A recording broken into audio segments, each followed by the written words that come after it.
बीड लोकसभा मतदारसंघातून भारतीय जनता पक्षाच्या उमेदवार पंकजा मुंडे यांच्या विरोधात शरदचंद्र पवार राष्ट्रवादी काँग्रेस गटाच्या वतीने बजरंग सोनवणे यांना उमेदवारी देण्यात आली आहे.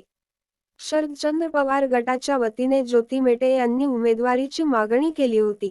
मात्र त्यांना उमेदवारी न देता बजरंग सोनवणे यांच्या नावाची घोषणा करण्यात आली आहे. आता बीड लोकसभा मतदारसंघात ज्योती मेटे या वंचित बहुजन आघाडीच्या तिकिटावर निवडणूक लढणार असल्याची शक्यता वर्तवली जात आहे. यामुळे पंकजा मुंडे आणि बजरंग सोनवणे या दोघांचीही डोकेदुखी वाढेल, अशी शक्यता वर्तवली जात आहे.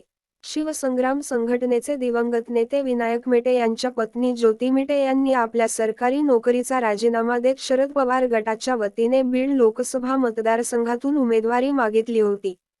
या संदर्भात ज्योती मेटे यांनी शरद पवार यांची भेट देखील घेतली होती. त्यानुसार आपण उमेदवारीसाठी आशावादी असल्याचे ज्योती मेटे यांनी पत्रकारांशी बोलताना सांगितले होते. मात्र ज्योती मेटे यांना डावलत शरदचंद्र पवार राष्ट्रवादी काँग्रेस गटाच्या वतीने बजरंग सोनवणे यांना उमेदवारी देण्यात आली आहे.